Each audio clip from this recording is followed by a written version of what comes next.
T.J. Hooker returns next week at this time. Now a special presentation.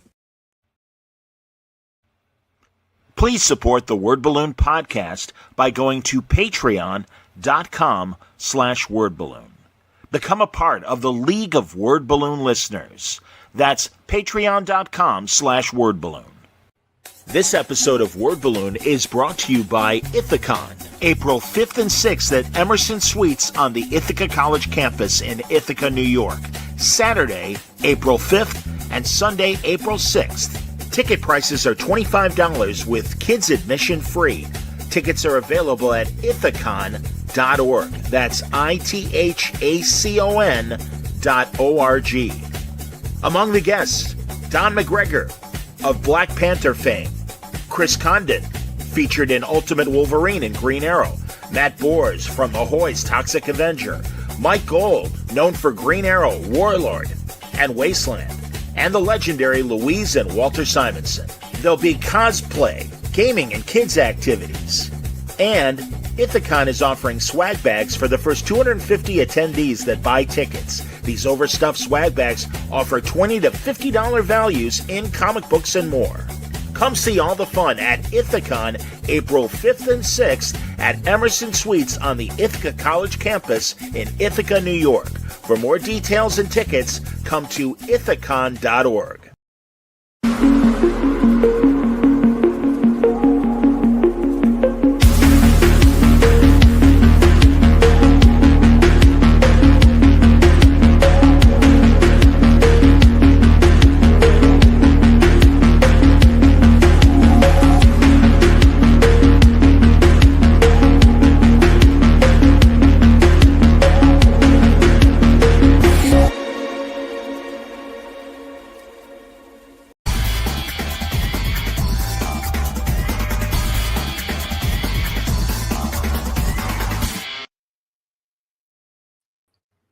Welcome back, everybody. Time again for Word Balloon, the comic book conversation show. John Suntress here. Happy to welcome the excellent writer and very crafty, because she's working on bracelets as we're talking, Erica Schultz, everybody. Welcome back, buddy.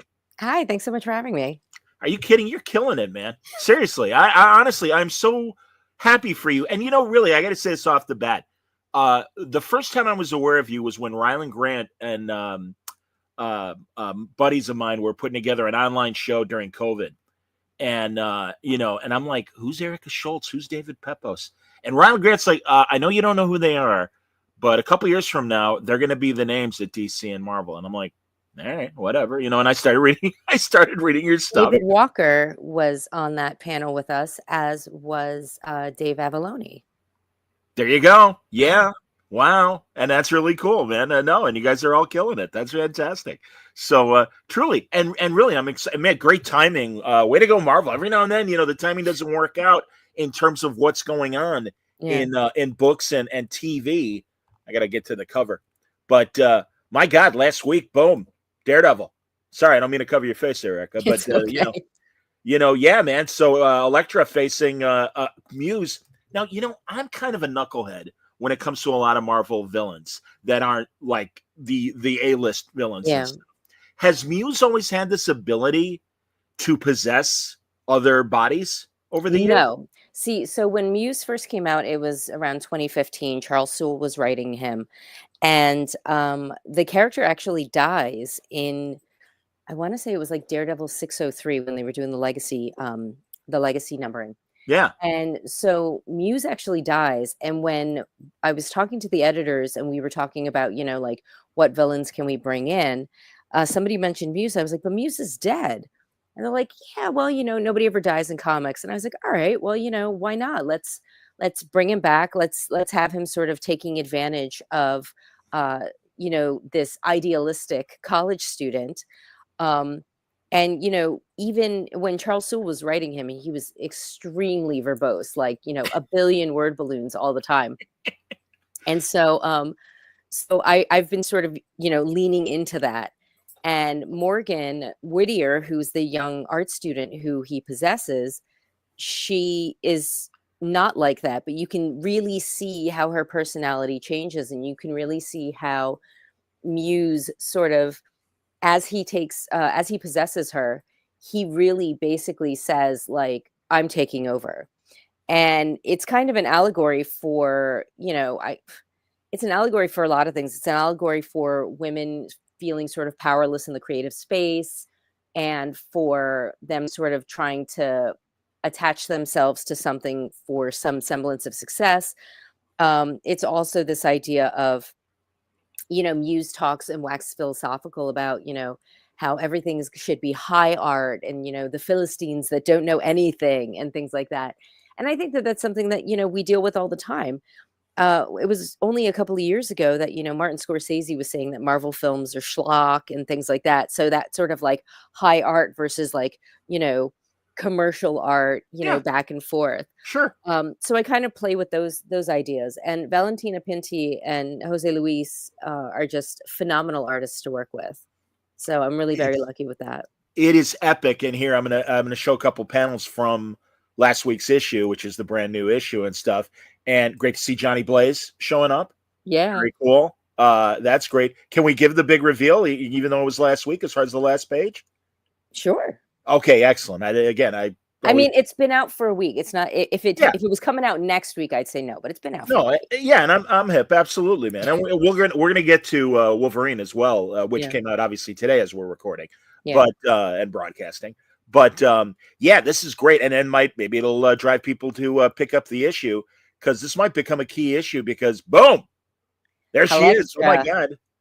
Elektra. Fantastic. Great idea. Excellent idea. And really, so, Muse kills Elektra, and Elektra finds herself in hell with both Muse and Morgan.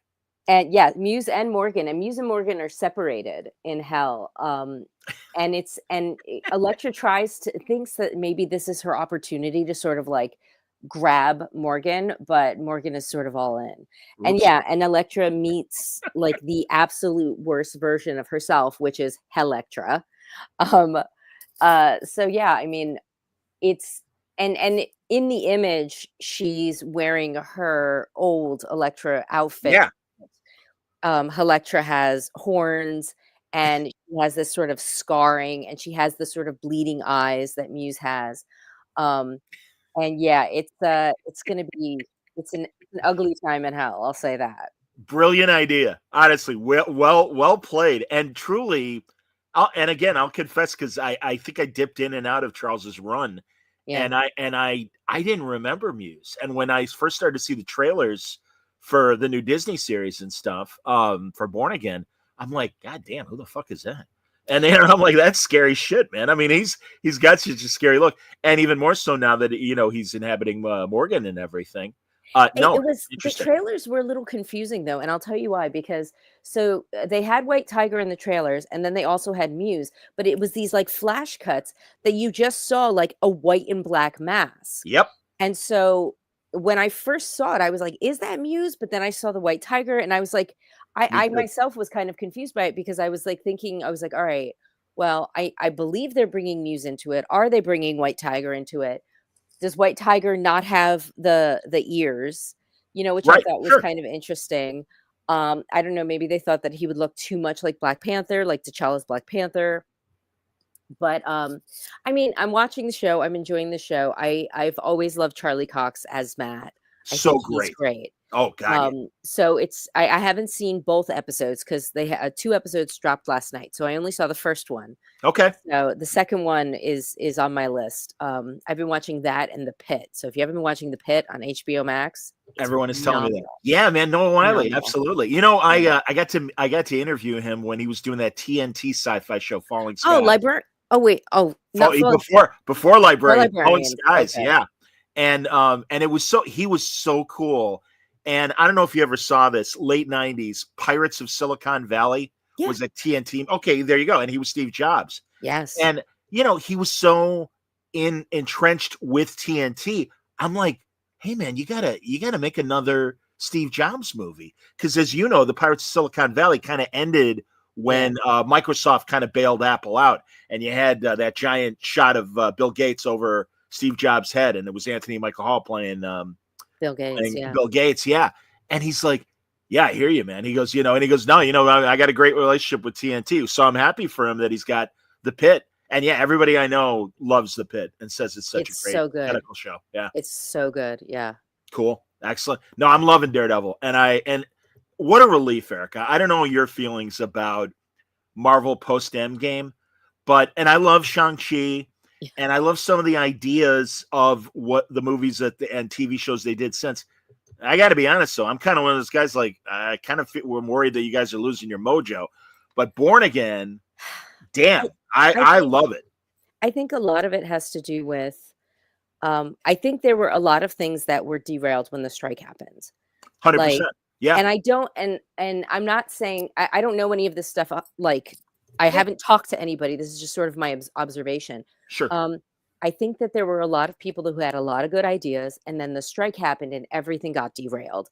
And because of that, after they were trying to sort of pick up the pieces, and I think some of the ideas got changed. They were thinking, well, how can we do this for less money, or how can we combine this idea and that idea? And I think that might be where some of the sort of the disconnect is. Like, I know that Secret Invasion didn't do great. I thought it was really interesting what they were trying to do, but it felt a little like there were a couple of different ideas that they were all trying to make fit together that weren't really fitting together. So I think that might be one of the big issues that's been happening. I'll tell you, go ahead. I was just going to say, like, at the same time, I mean, like, when you think of Marvel, you think of big movies. You don't really think of the TV shows. True. So I think that also is sort of where there's a bit of audience disconnect. I loved WandaVision. I loved Falcon and Winter Soldier. I loved the Hawkeye Christmas series. I thought that was excellent. Echo had great ideas, but it was kind of clunky to me. Yeah, and I'll be honest, man, I'm a massive Captain America fan, and I felt a little let down by Brave New World. I got to be honest. I love Anthony Mackie. I think he's great. It's interesting. I'm looking forward to Thunderbolts. I'm looking forward to Fantastic Four. Today, as we're recording again, they made the weird how they did the announcement for the cast for Doomsday. Showing showed the back of like chairs, which was very strange. And they held on. If you were watching it live, they held on like each actor for a couple minutes. Because I think doing it on social media and streaming it live on social media, that maybe they were hoping for, hey, look, Chris Hemsworth's coming back. Oh, well, let me jump in and see what's going on. So they kind of left things up for a while. Yeah. I mean, it's an epic cast, but by the same token, it's like, a lot of them, it's like, well, yeah, of course, what else is Paul Rudd going to do? No disrespect to Paul Rudd, but, like other people. And I'm like, yeah, whatever. But then as the list got down the road, it's like, oh, they're bringing back Channing Tatum. Cool. And the way that they're shoehorning in some of the Fox people. God, of course. Yeah. McKellen and Patrick Stewart. Fantastic. And I saw Alan coming as well. So he's going to, I'm assuming he's coming back as Kurt, but yeah. I agree. And I won't. I was going to say something about Captain America, but you haven't seen it, so I won't spoil. No, I respect that. But again, I am hopeful, and I always say, as clunky as things happen, and you could say the same thing across the street at DC, everybody is one movie away from. Oh, okay. Now, even with the Daredevil Wolverine movie, or rather Deadpool Wolverine movie, which I liked, but I'm like, yeah, but that's not, it felt more like an old-fashioned Fox Marvel movie rather than, MCU stuff. But no, I'm thrilled. I hope Ryan Reynolds they're holding that off, and he'll show up in either Doomsday or Secret War. I'm not sure. I mean, from what I've been gathering, and it's the same outfits everybody's reading, Variety, Hollywood Reporter, everything. Sure. It's basically anybody who's not in Doomsday is going to show up in Secret War. So, there was this whole like, oh, no Chris Evans, no Chris Pratt, no, whoever. It's like, yeah, but they're going to show up in Secret War. So it's not like they haven't fired them. They haven't like taken them away from everything, kind of thing. Like they'll be back. Don't worry. Yeah. Well, and I kind of hope that much as Endgame felt like, okay, that's a good place to stop, that these two movies, honestly, I would vote for, all right, let's reboot. Let's get new people. And, literally, I'm trying to do the math. I think like 15 years ago, I was talking to Jeff Loeb when he was still the president of Marvel Television. Mm-hmm. And I asked him, I'm like, Downey's not that much younger than me, and I'm like, what are you gonna do? I'm like, you're gonna have a 60-year-old Tony Stark, and at the time he's like, I don't know, but that's a pretty good problem to have, isn't it? And I'm like, oh, absolutely, man, you guys are killing it. So and I'll be honest, I miss Steve Rogers. I mean, I love the way Anthony Mackie plays Sam Wilson, and I think he's an excellent character. And I have no, I mean, I love reading the comics of Sam as Captain America.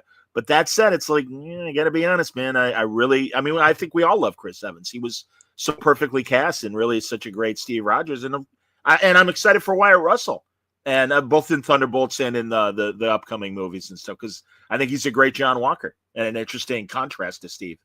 I mean, there's rumors that Evans is going to come in Secret Wars and be Captain Hydra. So, I mean, who knows if that's going to happen. Wow, that'd be amazing. That would be. It's so funny, Erica. I love that you said that, because a lot of times when we get too many like scenes or stills, I'm like, don't spoil it. Let me see the goddamn movie. And I'm saying, the press and the movie companies, and I get it. I mean, well, again, I was going to say something about Captain America, but I'm going to hold my tongue. I'm sorry about Brave New World. But which reminds me, by the way, I really want to talk to Ben Percy about Red Hulk and what he's doing in the comics and stuff. Yeah. So no, pretty cool stuff. I have a suspicion that the President Ross Hulk will also show up in those two movies in some case. You know what? My hope is that it's Ruffalo, Harrison Ford, and Tatiana Maslany as She-Hulk, and it's like, you want 3 Hulks? Here you go, man. Because she was great. She was great. Yeah. I mean, I was an orphan black freak anyway. I think that, again, I think they were trying to do different things, and it was one of those things where it's like, oh, let's compromise. Everybody gets their say, but it just wasn't gelling properly. But as an actor and dealing with the like the complications of the physicality of that role, I mean, she was phenomenal. No, I'm with you. No, absolutely. Yeah. Let me ask you, and this will lead into us talking too about Lara as Wolverine as well. What do you think of that? Because I get from a character standpoint, it totally made sense that when Matt was away, that Elektra jumped in. It's like, fine, I'll protect Hell's Kitchen, and I think that's cool. But I like the design of the new costume and everything, and I think that's great. But by the same token, it's like, Elektra was cool as Elektra, and I sort of in a way feel that way about Lara being X-23. And they're both, so I don't know how much, and I'm assuming Dave Gabriel is still the numbers guy over at Marvel, and if not, whoever is the current. I believe he is still. Okay, all right. Yeah. Again, I don't work there, so I don't know if the rosters change. But I don't even know if, from a marketing standpoint, these books sell better as Wolverine and Daredevil, or than if they were Elektra books and an X-23 book. I don't, honestly, it's funny because when Matt came back, the storyline that Marco Cicchetto and Chip Zdarsky were doing, Elektra was off. She was still in the Daredevil outfit, but she was off with Stick, and they were doing that whole thing with the red fist. And then it was sort of like the two Daredevils, they were working together. Yeah. But when Matt came back after that whole Red Fist saga, he had amnesia and he was a priest, so there was no Daredevil of Hell's Kitchen. So Elektra kept it up. Yeah. Now that he's back, I think she's gotten to the point where she's like, no, this is mine now. Like, we can share it, but it's mine now. And I think that she's also, and in Woman Without Fear, it was drawn by Mike Dowling, we have this back and forth between Crossbones, and he's like, oh, you're playing dress up as hero. And she's like, no, I'm not playing dress up anymore. Like, I am the hero now. And I think that she's truly starting to embody that idea of, this isn't just, I'm not a replacement Daredevil. I am a Daredevil, and whether or not Matt is around or not, I have my responsibilities, and I'm going to be a hero. And I think that that's something that she's truly embraced, that she's truly wanted to come to terms with and everything. And but she still talks about like having blood on her hands. I mean, I paired Elektra up with Laura in the end of issue 1 and issues Yeah. 2 and 3 Yeah. of Laura Kinney. And the way I sort of wrote that was, if, late 40s Erica was talking to early 20 Erica. Interesting. Sure. And, the things that I would say to myself and how absolutely stubborn and annoying and disrespectful my 20s self would be to me. And so Elektra was trying to tell Laura, like, look, you've got a lot to learn. Like, I get it. You've been a weapon. You've never had a child. Like, trust me, these are things that I know pretty damn well, kid. Sure. But that can't be your whole story. You have to come out of that. You have to stop being the martyr. You have to stop being the brooding kind of person and start being like, who do you want to be? And that's actually something that in this second arc that we have with Bucky, that's something that she also talks to Bucky about, like this idea of, who am I? Who was I? Who am I? And who do I want to be? And that's excellent. Go on. Yeah. And I remember being, a young 20-something living in New York City, in a crappy apartment in Brooklyn. Like, everybody had a crappy apartment. Their first apartment was a little hellhole. Sure. And I remember having, these conscious thoughts of like, okay, well, I know where I was. I know where I am. Where do I want to be? Who do I want to be? How do I want to, like, become this adult that's supposed to be responsible? And how is that going to then take me through a career, through a life, through all of that? And Laura's dealing with all of that. I mean, and one of the things that I had requested, I know a particular website that tends to be a little abrasive said that I stomped my feet and threw a tantrum. I did not throw a tantrum. I requested that the art team be all female or non-binary because we're dealing with ideas of a young woman living in a big city and trying to find herself. Okay. And I wanted other women and people working on this book that have felt that in some way or another. And so we have Giada Belviso, who is the artist on Laura, and then Rochelle Rosenberg, who is our colorist. And I think that there's really something special about having this art team and us all sort of working together, because we have an all-male editorial team. Okay. Who is your editor? We have Mark Basso and Cy Beltram is our assistant editor. Yeah. And then, Tom Brevoort, who's, Sure. The grand poobah of all things X. Oh yeah, big cheese. Big cheese. So I wanted to be able to at least jive with the creative team to the point where like we sort of understood each other.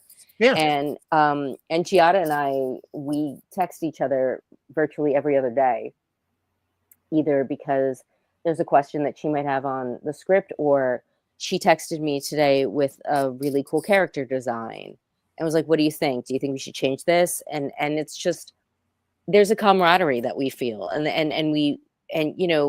every time you're doing a comic, you want the next step to make it feel, to elevate it. Sure. So, Giada has these great line work, and then Rochelle puts her colors on and just really makes everything pop. And so, yeah, I mean, it's a hell of a story. I'm working on issue 10 right now. And issue 4 just came out today. So you can see how far ahead we are. Absolutely. But we're really pushing Laura to the point where, Krakoa is gone, and she was lucky enough to be able to have a home with Krakoa and feel as if she had a family. And there are plenty of mutants out there who never had that.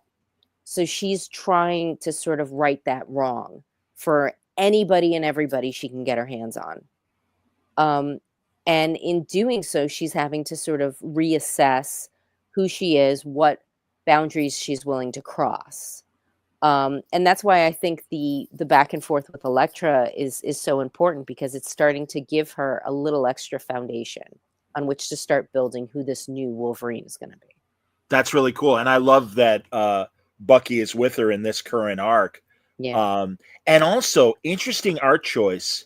And I'm going to flip the page, so as opposed to the people who maybe were reading the book this week. And there's a great little sequence and stuff. Honestly, I don't know if you remember this, Erica, but around like literally, 25 years ago, I remember when they were. I was still around 25 years ago. And you were, but I don't know. And again, forgive me. I don't know. Yeah. I don't know when you started reading, but like Marvel was playing with like almost flipping a comic and making it widescreen. Yeah. And I'm like, that's a great idea. And honestly, I was kind of surprised that they abandoned it. I know Capullo and Snyder had a couple upside down pages and stuff when they were doing Batman and things. But yeah, it was really funny reading it. And I'm like, wait a minute, what the hell's going on? And I'm like, all right, I'm going to bring up that image, but I'll flip it so people can see it. But yeah, it's cool that like they're on this little road mission. Yeah. And also that Laura's getting out of the city and is like kind of in the middle of America with Bucky. I can't call him the Revolution. I think of Purple Rain and Prince when I hear the Revolution. I continue to call him Bucky because I don't want to insult anybody by not calling him the Revolution. I don't want to insult anybody by calling him, Winter Soldier. I'm trying to walk the fine line here. But no, I mean, Bucky, you think of some of these heroes and you think about how they have technology, how they have this, how they have that, and then they get stymied by something as simple as like needing an old school tracker. Somebody who can literally sniff them out. Yep. And so for all the technology that Bucky has, for all the physical strength that he has, this isn't something that he can do. So he goes looking for somebody who can do it. And obviously that's Laura. And in terms of turning the page, that's something that we originally wanted to do for issue number 1. There's this, there's a double page spread where we see Laura fighting her way to the top of the Burj Khalifa. Okay. That huge building. I think it's the tallest building in the world in Dubai. Oh, sure. And originally I wanted it to be a vertical double spread. So you saw the building and then you saw all the things. And we were going back and forth about it. And what ended up happening, it was a horizontal spread, but Giada had this like cool angle on the building going up. Okay. But when we were doing this, I was like, I really want a double spread here, but I don't have the page count for it. So how can I cheat it? And I had the conversation with the editors and I had the conversation with Giada. And I was like, it would be cool. The way I was originally thinking of it was in Raiders of the Lost Ark, when he's flying to Nepal, you see the map and you see the dots on the map and everything. Yeah. And that's exactly what I was picturing in my head. Yeah. And so we were like, can we do something? I mean, yes, he's going to be moving west. So we're going to be moving right to left and blah, blah, blah, blah. And like, and then it's like, then we'll have to worry about reading order and all this other stuff, like technical stuff that as a creative, I shouldn't be worried about, but I always am anyway. But yeah, I spoke with Giada and she was like, no, I think we can do it like this.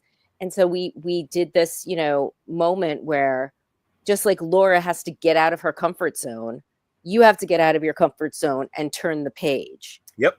And to see all the places that they've been going and to see that they're coming up to the Indiana state line. And if people hadn't read Thunderbolts, what had happened was Bucky, unfortunately, a town that Bucky was taking care of had basically gotten wiped off the face of the map by Victor Von Doom. And so he has this horrible sense of guilt that he's holding in, that he right now he's in avoidance mode. So he wants to gas up the car just before the border, because he wants to be able to drive all the way through Indiana and not have to stop for anything. Because for him, he just wants to push it as far out of his mind. He doesn't want to be distracted because he has his mission first. And Laura's curious, but she's not trying to sort of poke the bear. But she's like, I don't understand why we're stopping. Like, what's the point? Like, we still got gas and blah, blah, blah. And then Bucky just loses it.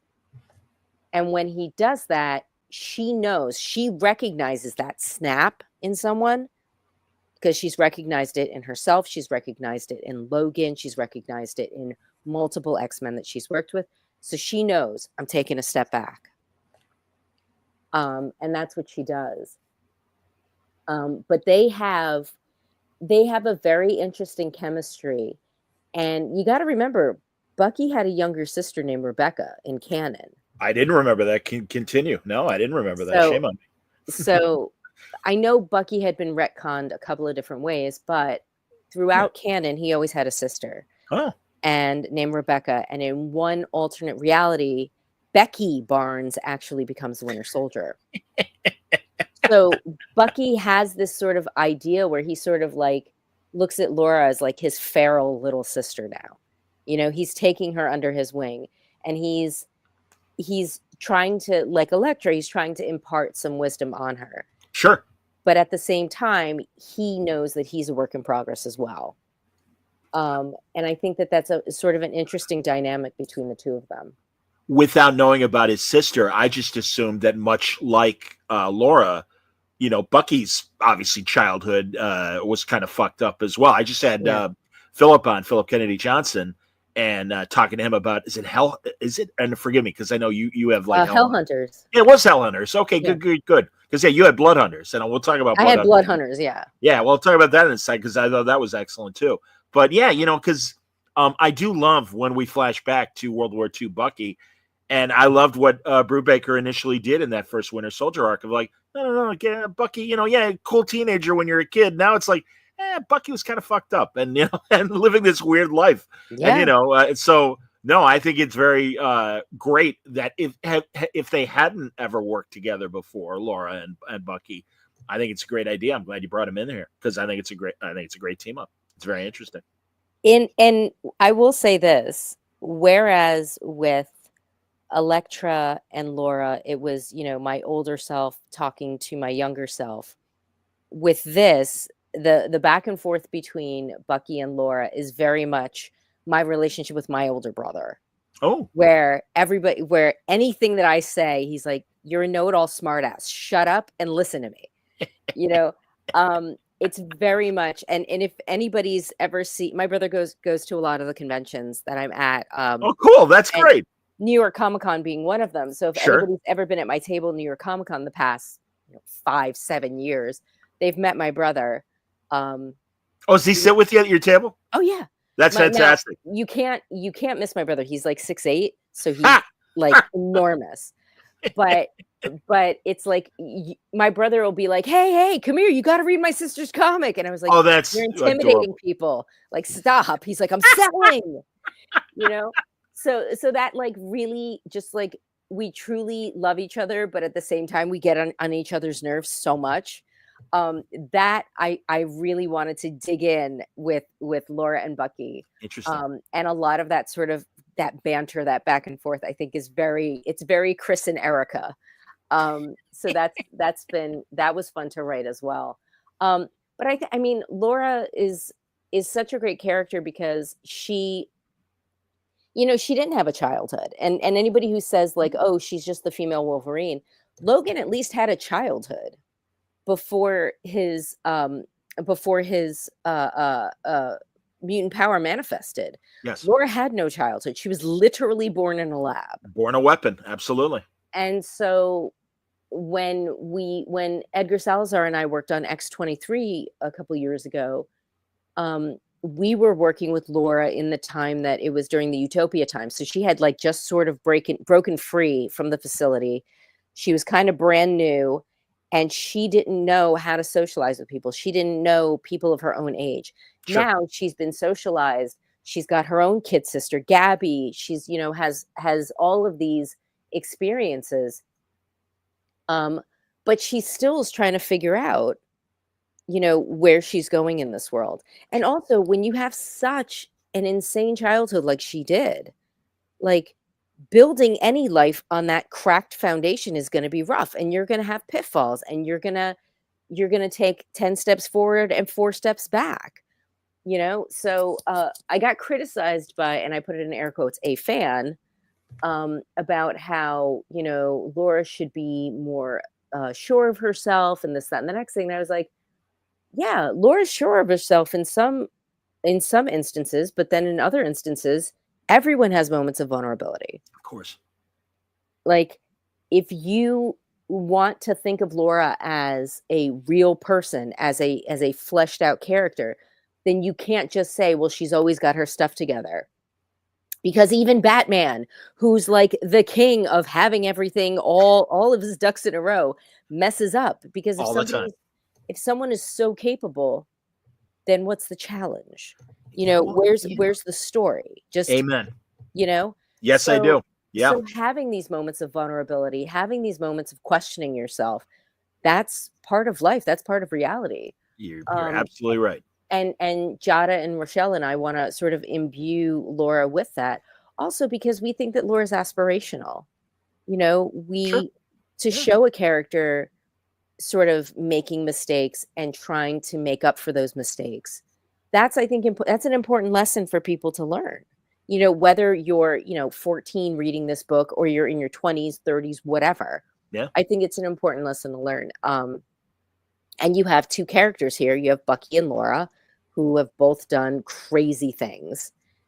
A lot of times not because they weren't even in control of their own bodies. You know, so you have that sort of guilt and that, this is my body. I now have control over it. But am I going to freak out and like slash everybody, or, Bucky can like punch through your head, with that arm.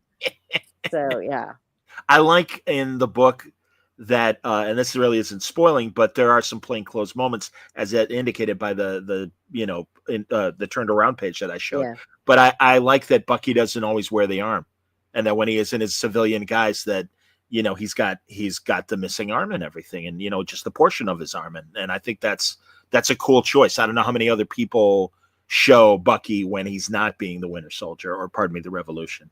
I think that it's going to be a part of him, like that's sort of a part of him just in general, in terms of his attitude. Yes, but yeah, I mean, but you don't want to say it, but you could turn around and say, like, well, look, Bucky is an amputee, and yeah.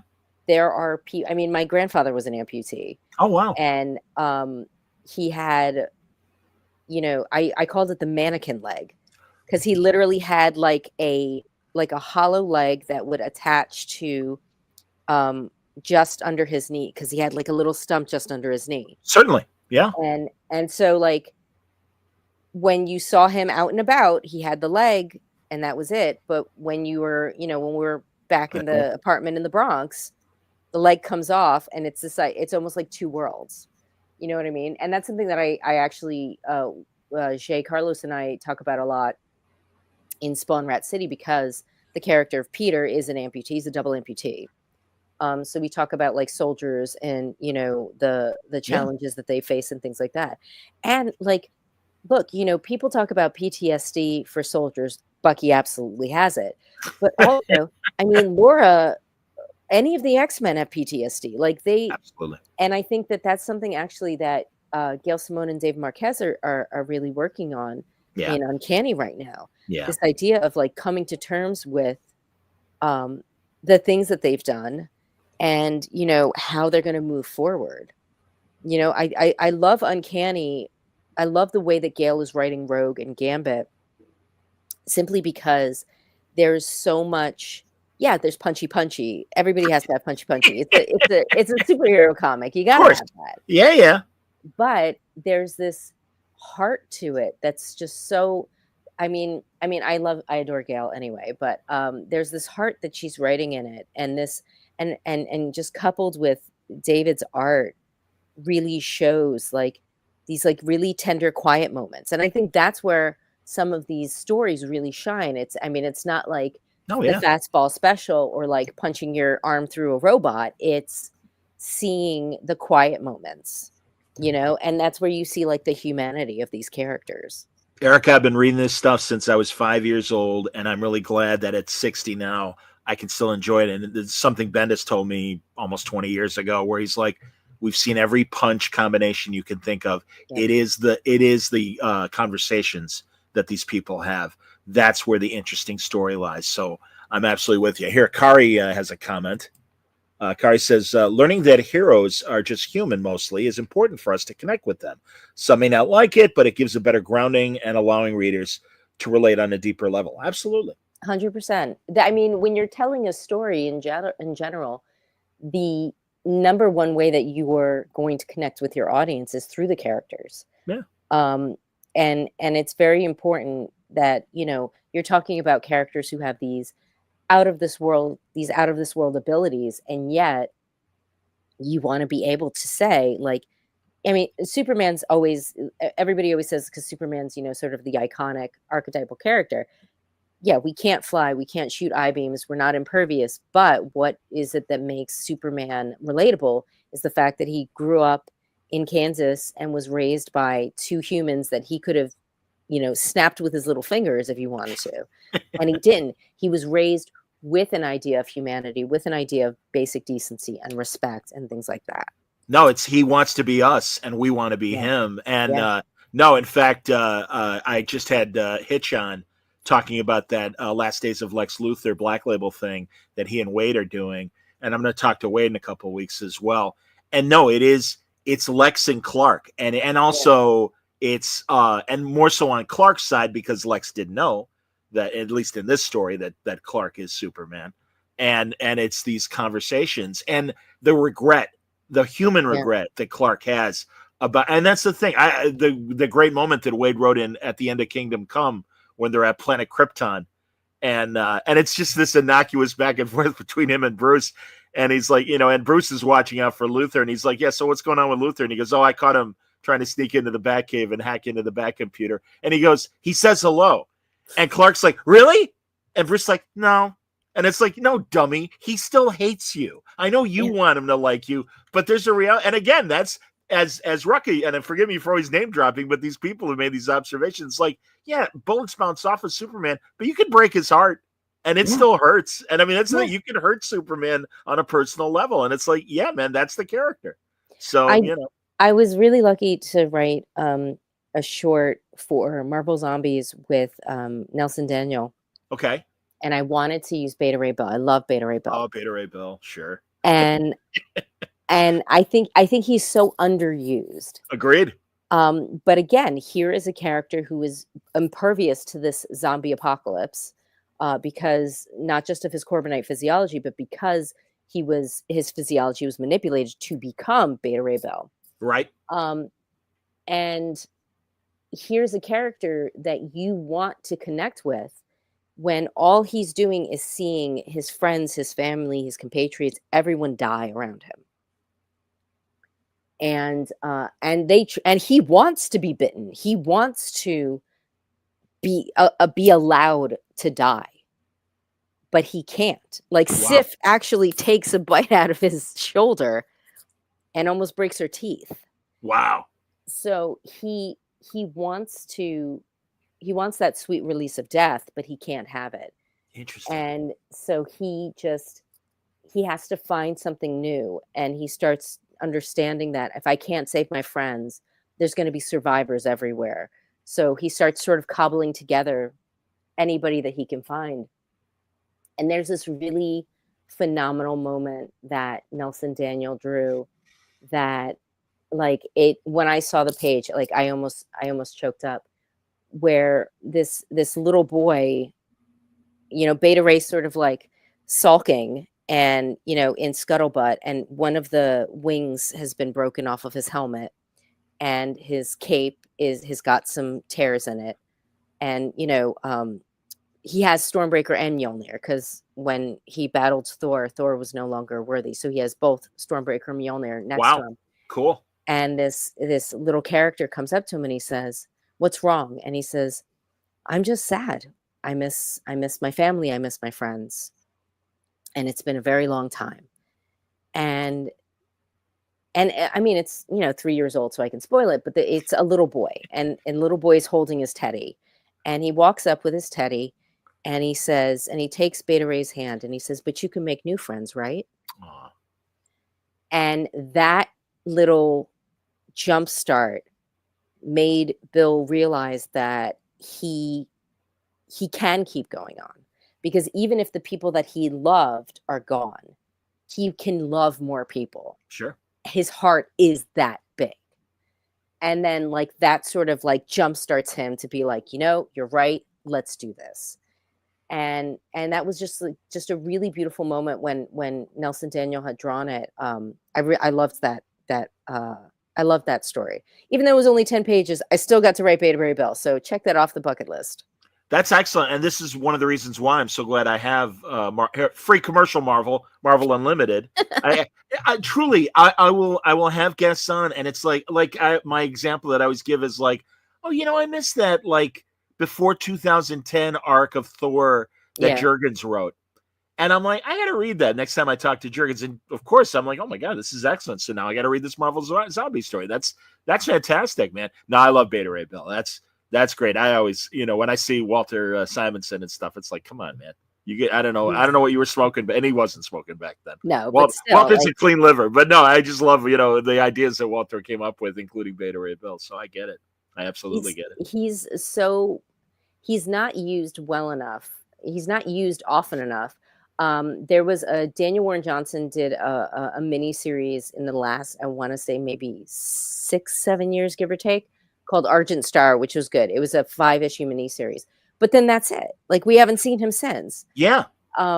So I'm gently pushing for more Beta Ray Bill. We'll see what happens. That's excellent. And also I really love what you're doing with a lot of these street level characters. And I mean, and that of course will lead me to the miniseries that you had that tied into the Blood event last year, Blood Hunters. Yeah. And great team. Have you ever, before I talk about this, have you ever written Colleen Wing and Misty Knight? I wrote Misty Knight in the first Daredevil I ever wrote, which was in 2018. It was an I remember. Yeah. We talked about that back in the day. Sure. I wrote Misty Knight in that. I had actually pitched a Daughters of the Dragon in space, where basically Sword hires Misty and Colleen to go and get bail jumpers, like intergalactic bail jumpers. Hilarious. And you could have like a Beta Ray Bill, cameo, Guardians of the Galaxy, like all these, all the cosmic characters. Yeah. It never went anywhere, but every once in a while, I'll still like sort of poke that email and be like, hey, I still have that pitch. I'd love to do it. So we'll see what happens. But yeah, no, I'd love to write more of Colleen, and Misty. And yeah, Blood Hunters was basically all of these street level characters. You had White Widow, you had Dagger, you had Elsa Bloodstone, and I was thinking, I was like, okay, who's the newbie gonna be? And because I had written so much for Hallows Eve, I figured, why not throw Hallows Eve in there? And then we get Miles Morales is thrown in there too. Yep, And then we get my favorite character, who is Moggy the vampire cat. She was my favorite because this cat was, so Rob Gill, who drew Blood Hunters, okay, he's a big cat lover. I'm a big cat lover. And my old, like ancient old lady cat, Kara, had just passed away. And I was like, I got to get her in here. She had no teeth in her face. And she was like the most fierce animal ever. And she was like tiny, but she would kick everybody's ass. So I pitched it to the editor as a joke. And it was just going to be like a 2-panel gag. And then the editor was like, no, I think we could do something with her. I was like, all right, great. So starting in issue number 2, you have this old street cat who ends up meeting up with Elsa Bloodstone, and Elsa says, like, I'm usually a dog person, but you're kind of cool. And then we have this vampire cat that's hanging out in with the Blood Hunters and such. But that was a lot of fun because like they basically said, look, you can use, we're definitely going to do a dagger. A dagger has to be in it because Cloak is indisposed, because he was part of that whole thing where like he was turned into, like, all the Dark Force beings were turned into sort of portals to sort of suck cosmic energy to black out the sun and everything. Yep. But we want you to build a team that can, kick ass, take names, and really just sort of show, street level kind of, full on hand to hand combat. And I was like, done. We need more books like Blood Hunters. And also, I remember when I believe it was G. Willow Wilson who did A-Force. Yes. And you had all the A-list women out there. And it's like, why did they stop making this book? And I'm saying this. I'm a 60-year-old knuckle-dragging heterosexual man. And I'm like, that is a brilliant goddamn idea. And that's the thing, man. There are, and I'm glad you said about Beta Ray Bill as well. There are so many great characters that are not being used by both companies. And it's like, that's a no-brainer. And I really hope beyond the event and the tie-in to the event and everything, that this team that you put together for Blood Hunters, I'd like to see more stories with them. I don't know what the read is. I have pitched to the editors. I said I would love to have them team up for other things. Yeah. At the end of it, there's actually a very funny, there's a gag that Yelena has throughout that she sort of calls back to. And there are these very strong-willed people, and the only one that's even partially a team player is Dagger. Elsa Bloodstone doesn't care about anybody. Hallows Eve is very much, I'm just here so I can survive. And Yelena is all about working on her own. So the fact that they do coalesce and become a team is pretty fun. And, you get to see more Hallows Eve because everybody kept wanting to see more Hallows Eve. So I was like, well, buy Blood Hunters. There's more Hallows Eve in there. But yeah, it was a lot of fun. And I got to, who doesn't want to work on vampires? So, well, I'll be honest, sometimes, and really when I heard about the event, I'm like, I don't know. But a lot of the side stories were great. And I really got more into the side stories than actually the main event and everything. And I'd say the same thing about although I am more of a Dr. Doom guy, so I don't mind the current status quo with, One World Under Doom. Yeah. And again, other opportunities like coming back to Thunderbolts and everything. And Bucky's whole thing with Doom, I think, is excellent. But as I call it, Doomalicious. But honestly, like, again, and also your work with Daredevil and Wolverine and everything, it's like, that's why I brought up Colleen and Misty and everything, because I'm like, there's you have always, and even your creator-owned stuff, I've appreciated what you've done when you write crime and we don't know these characters. What was forgive me, where you had the Kickstarter and you were on? Oh, the Three Sisters, The Deadliest Bouquet. Yes, and I was going to say it had flowers in it. Deadliest Bouquet, absolutely, man. Great story, fantastic story. And that's the thing. It's like, no, like, Marvel, tap into these writers who get it. And also, again, no, Erica, truly, man, you're killing it with these characters. And like I said, it really took, I think, Alias 25 years ago, whenever the hell Alias was on, where I'm like, oh, look at this. It's a woman and she's kicking ass. And this is great. And it's because, as always, it comes down to the writing. Jennifer Garner is wonderful. But you also had La Femme Nikita. I came to it late, I will admit. And even the movie, I came to it late. And I was just like, Petra Wilson. Oh, Peter Wilson. Yeah. And then they had a reboot that was on CW probably about 15 years ago. I remember. I didn't watch it, but I love the better one. USA's. It was a USA network.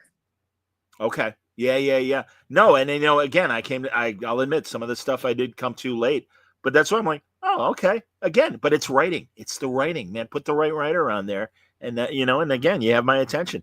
Again, because I don't care. It's the thing. Like, hey, it's a non-binary character. All right. It's a gay character. All right. Whatever. It's a chick. All right. Forgive the pejorative. I don't mean when I say chick. All right, good. No, but like, you'll forgive me. I'm an old man. Sometimes I say things like that. It's like, oh shit, sorry. No, but it's like, I think people get so hung up on the, what is the category that we're going to put these characters in. Agreed. And one of the things that I tend to do is I I don't say this character is this. Everybody treats that character however they're going to be. If the Sure. character's gay, they treat them fine. That's how it is. Sure. And I don't make a big deal out of it because because that's not what the story is about. If the story happens to be like, I did a story called 12 Devils Dancing, where it was about a character who was working for the FBI. He got diagnosed with Parkinson's and had to retire early. Okay. Now, we talk about him being gay because one of the things was that he had hidden that from everybody at the office. So Sure. that was part of the story. Sure. But once that came out, everything else was about a serial killer and them trying to hunt him down and trying to do it before he starts deteriorating mentally and physically. So I think it needs to be about the story, and I think people, for good or for ill, just get hung up on whether or not it checks all of these boxes. Yeah. So well, and there's a segment of the audience that no matter what you do, oh, there's another chick story, oh, here's another whatever, right. And it's like fine, whatever. But like you just said, and describing what Laura's going through, Laura's discovering who she is. Elektra it's a redemption story with Elektra, and can I be better than what I was? And that's why I love the idea of Elektra, where, and I'm sure you're going to play with this in the subsequent issues, where guess what? I don't know how to break it to you, Elektra. As much as you want to be a hero, apparently this is who you are, or at least in hell, this is who you are. So that's going to be fun to watch her face that reality and how she comes out of it. No, good ideas, buddy. You're killing it. I'm trying. I'm doing the best I can these days. So no, absolutely. Now tell me again, forgive me, because honestly, I am kind of a knucklehead when it comes to the Spawn universe beyond Al and everything. So Spawn Rat City is part of the new Spawn universe that they've been doing. So at 300 and 301, we're now up to, Spawn is now up to, I want to say 363. Jesus. Yeah, I know. Shame on me for not paying attention for the last 60 issues at least, but go on. But the idea is that, like, so when Al detonated his suit in front of Violator and an Angel, there was this like huge shock wave that goes out across space and time. And that shock wave contains Al's energy, heaven energy, and hell energy. Okay. And what happens is about 100 years into the future, that shock wave causes a huge blackout in New York City. And our protagonist, Peter Cairn, who is a double amputee, he has these cybernetic legs, these legs with nanites. Okay. He's caught in the shock wave. He's caught in the blackout. And the shock wave actually infects the nanites in his legs. Okay. So this is an ex-soldier who basically just wants to work a job. He's living in poverty, as so many people are in Rat City. And basically he is endowed with these pretty incredible powers that he doesn't truly understand, doesn't know where they came from. And issue number 12, which gives us one full year, just came out last week. Okay. I'm currently writing number 16. And my plan is to write it until they fire me. Excellent.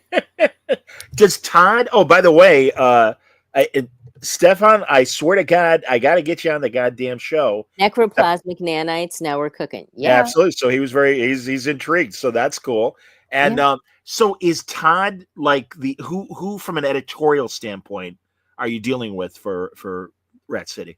Oh, Thomas Healy. Yeah. Okay. He's the editor-in-chief. Yeah. Okay. That's cool. So Thomas came up to me at New York Comic-Con about 2 years ago, and we had this whole conversation about, what we would do, and they wanted to work with me, cool. And pitch us something. So I pitched this idea about going into the future, mostly because they had never stayed in the future. They'd had shorts that would go into the future, sort of flash forwards, but they never stayed in the future. And because I wanted to have a little more leeway, so I said, well, why don't we start the story in 2096 and we'll pick it up in 2111. And so this way I can, Jay, Carlos, and I can play with the environment. We can play with technology. We can also play with the lore of Spawn, because things are happening back then that will affect, but also won't affect. So we can sort of cherry pick certain things, and we had never directly tied it to Al Simmons, except for one panel in issue at the end of issue number one. Okay. There's a vision of Al Simmons, but we Okay. don't directly tie him to Al Simmons, and we don't directly tie him to the Spawn universe until issue number 10, Okay. where we start mentioning characters from, issue 78 or things like that. Sure. And that's the only time that we start. And now we're working on the third arc now. We're starting to build more of a foundation and starting to link back into the Spawn universe. But it's been a very slow burn that way. So people who are completely unfamiliar with Spawn or just read a couple of issues, back in 93, they can jump on this, and they're still being taken through the paces, whether you've read 363 issues of Spawn or you've read 0 issues of Spawn. Sure. You can pick up Rat City and still follow what's happening. That's excellent. That's great. Henry Barajas has a comment. He says, Hi, Henry.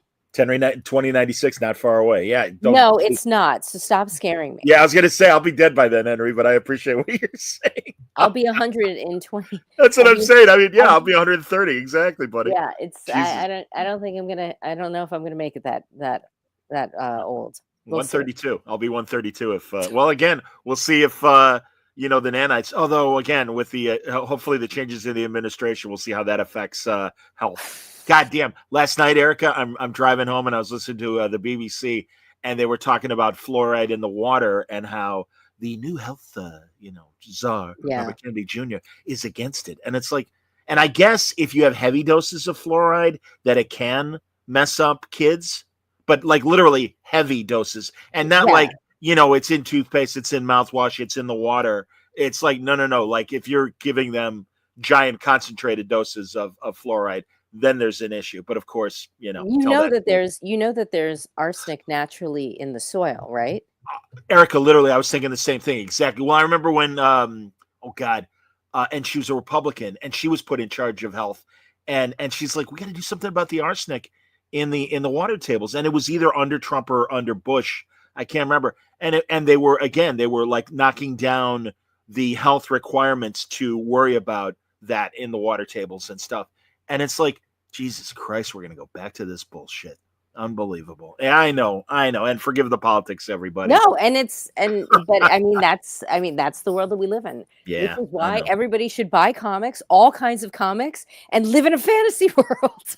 Hey, don't kid yourself. We need our escape. And I mean, that's thankfully one of the things that comics are doing. What, as we're wrapping up, what are you watching? What do you do you listen to, and I'm not looking for podcasts. I should say, I'm not necessarily looking for comic book podcasts, but do you like podcasts? Do you listen to podcasts? I do listen. I listen to a lot of history podcasts. Cool. Because the reason why is because I watch a lot of like history documentaries on YouTube and such, because a lot of, especially ancient history, because even though they think they can say things for certain, they really can't. So there's always a way to build a story in there. Interesting.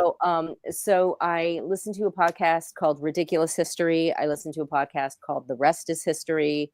Okay. There's a couple of podcasts. There's one called Empire that I listen to that goes through like the Roman Empire and, when it, transferred over to the Byzantines. Sure. And everything.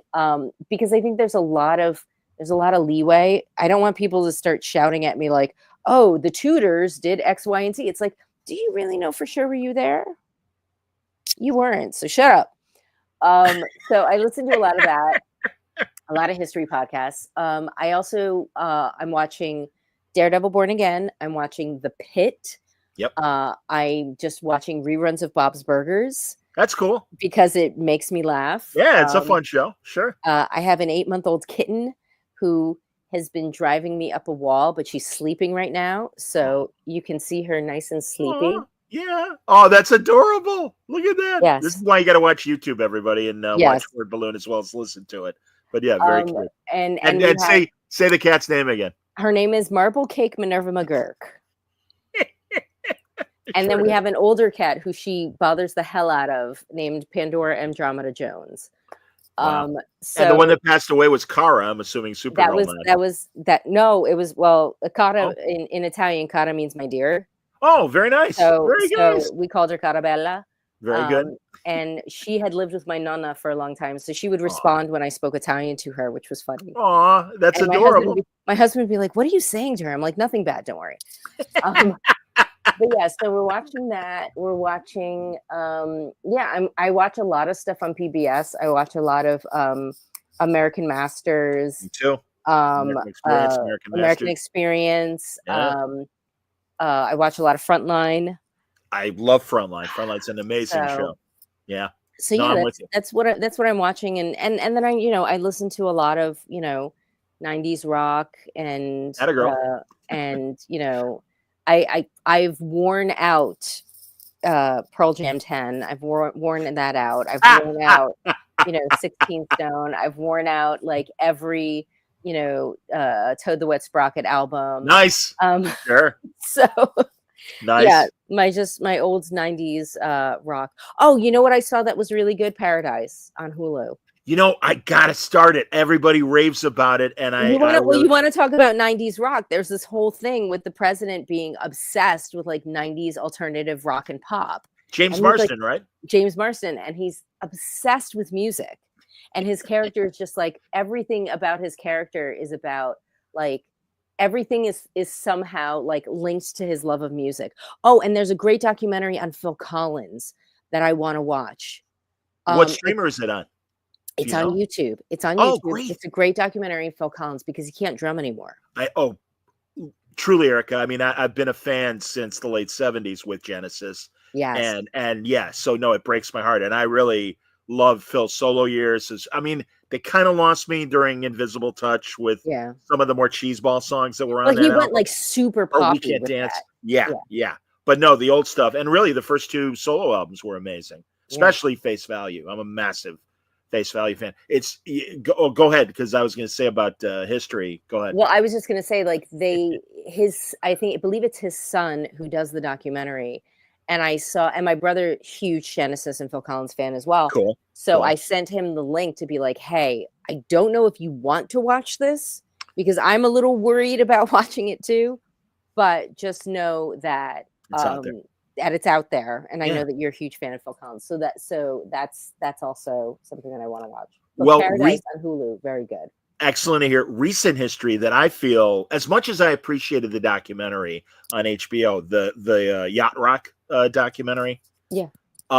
I felt that they reached some conclusions, and maybe it was shorthand, but they're like, oh, MTV killed Yacht Rock. Well, as someone that programmed that music during the 80s and during a good portion of the 80s, no, that's not true. Of course, that music wouldn't fit on MTV. That's why they created VH1. Was the place to put the soft rock and everything that was coming out. And again, I worked in that genre of music. It was my first professional DJ experience through most of the 80s into the early 90s. And it's like, no, that's wrong. Again, and this is what happened. And it's like, no. And again, they talked to so many people. I know from Steely Dan, damn it, I can't think of his name right now. That basically told him to fuck off, but he still licensed their music. Not Walter Becker died. I forget shame on me. Donald Fagen. All right, I'm like, God damn, I bought his solo albums for Christ's sake. I was going to say I went totally blank anyway, so that's all right. Well, again, and that's why I was like, okay, fine. I mean, as I was telling you off the air, we were talking about how I went to Wrigley Field and saw Green Day, Fall Out Boy, and Weezer all together. And Mike Norton was giving me shit. You're too old for that stuff. And I'm like, no, man, I was working in music I worked in rock radio when they were just breaking through. Not Fall Out Boy, but certainly Weezer and Green Day. You tell Mike Norton every time he's a pain in the ass that you want to interview. You would rather interview his wife than him. It's true. She's a better interview than he is. We all love Julie. I know. Julie's amazing, and we all, and really me and Art Baltazar and Franco and stuff. We always make fun of Mike. We decided that way before the Mike Tyson mysteries on our podcast we do together. We have the Mike Norton mysteries, Yes. and I always end up imitating Mike and going, Julie, get the pugs and put them in the van. We got a mystery to solve. So, because just like you were telling me about rescuing cats and stuff. And what you do to mention that on the air if we didn't talk about it. Yeah, on the air. well, I do TNR. We have it's very different from TNA. A little bit. We have a bunch of cats, stray cats that live in our neighborhood. So we trap them in a humane trap. We take them to the vet. We get them spayed or neutered, and we get them with all their shots, their rabies shots, all their vaccines and everything. And then we let them back out. That's actually where Marble Cape came from. Her mom, Turtle, lives in my backyard. Her father, Nero, also lives in my backyard. They are divorced now. And Marble's brother, Nacho, lives right next door, because my next door neighbor and another neighbor behind me, we all try and do that it's actually healthier for cats and dogs to be spayed and neutered, because it prevents them from getting certain types of cancers. So yeah, I mean, and we feed the cats and everything. And so once a week we try and grab somebody and take them to get their shots. And then they, spend the night in the small bathroom just to recoup. And then they gently get let back out into the yard. Aww. So we've caught 4 cats already. And if you don't count Marble and her brother, but we've caught 4 cats already. We've got another 5 or so that we're trying to grab. And my husband has set up the trap tonight, so I don't know if we've had a catch tonight yet. Do you leave like a plate of food, or are we in a cage or something? Yeah, there's the trap where you have to leave a plate of food, and it's just past a trigger plate. So Sure. The cat will go in, and when they reach the plate of food, the trigger plate. Now Sure. this is what should happen. But last night, one of the cats was super slick. He went in, he was just before the trigger plate, and then he backed out. And as he backed out, I was like, no. Yeah, really don't want to clip his head or anything. Good Lord. Yeah, Yikes. he was very, very lucky. Thank God. Very lucky. The trap did not trigger, and we ended up not getting anybody. But we are trying to help the cats in the neighborhood. That's excellent. That's very, and on top of her writing, everybody. That's great. So beyond what we've talked about, are there some creator-owned ideas that are cooking? As of right now, I'm still working on Christabel Volume 2. Christabel Volume 1 came out in 2023. Okay. And I'm currently working my notebook. I'm going to zoom everybody in. Knows that I write analog everything. And this is actually one of the covers from Christabel Volume 1 that Skylar Patridge did. Wow. That I had made into a notebook. Cool. So I'm working on Christabel Volume 2. I'm thinking when I did the Deadliest Bouquet for Image, originally it was supposed to be 3 arcs. Okay. So I'm thinking about one of the other arcs, and it would go all the way back to World War II. Fun. So I'm thinking about that. But right now, like my main focus right now is getting through the next, getting up to issue 18 on Rat City, because that'll be our 3rd arc. The first trade paperback for Rat City comes out next week. Okay. And I will be at ZapCon in Wayne, New Jersey this coming Saturday, and I'll have tons of comics. So please come buy comics, because my basement is getting very crowded. Do you know what you're doing for Free Comic Book Day? Are you signing anywhere for that? I will be signing at Baby Gorilla in Pennsylvania. It's right outside Philly. Cool. So I'll be at Baby Gorilla for Free Comic Book Day. Although after reading an article about the whole diamond thing, like I don't even know what's happening with Free Comic Book Day. But it seems like it is operating independent of Diamond's issues. Okay. So this is the layman saying this. I could be wrong, but it seems to be that way. So yeah, I hear you. Well, that's good. That's excellent. And again, ZapCon. ZapCon, it's in Wayne, New Jersey, this Saturday from 10 to 6, and Zap Comics, the shop, runs that. Sure. And then I will be signing at the Geekery in Matawan, New Jersey on the Okay. 12th Cool. of April. And then Baby Gorilla for Free Comic Book Day. That's excellent. All right, Stanley wants to know if there are any other Marvel and DC characters you still want to write that you haven't had a chance yet. Yes. So behind me, I have some Funko Pops. I would love to write Captain Carter. I would love to write Rogue and Gambit. I would love to write Moon Knight again. I got to write Moon Knight for a bit. I'd like to Cool. write him more. I'd love to write more with more Bucky. I got Yeah. to write. I got to write for Natasha Romanoff for Venom War. I'd love to write her again. She was a hell of a lot of fun. Cool. I'd love to do again. I'd like to get the Blood Hunters back together. Yeah. They were a hell of a lot of fun to do. And of course, Beta Ray Bill and Colleen Wing and Misty Knight. I mean, it would be great to work with them. That's excellent. Fantastic. Okay, everybody. Again, if you didn't visit the store yet, last week you got Daredevil 3 and unbelievable stuff with Muse and Elektra, and with a wonderful appearance by the Ghost Rider himself. So that's Johnny cool. Blaze. And again, Elektra is coming, so catch up and everything and get going on that. And also Laura Kinney, Wolverine. She and Bucky are on this amazing road trip and are facing some interesting villains. That came out today. And so go to your store, pick that up, and way to go. As always, Erica, you're killing it. And pardon me, Rat City as well from Yes, Image. on Rat City, yeah. Issue 12 was in stores last week, and the first trade paperback is out next week. That's great. Well, congrats, buddy. Honestly, I'm so happy for you, and I'm glad that the publishers are paying attention and want more stuff from you. So keep up the great work, and let's not wait as long as we did for the last conversations. For this conversation, absolutely. All right. Done. Thanks everybody for watching and listening, and more Great Word Balloon coming up in the days ahead. Until then, everybody stay safe, stay happy, stay healthy.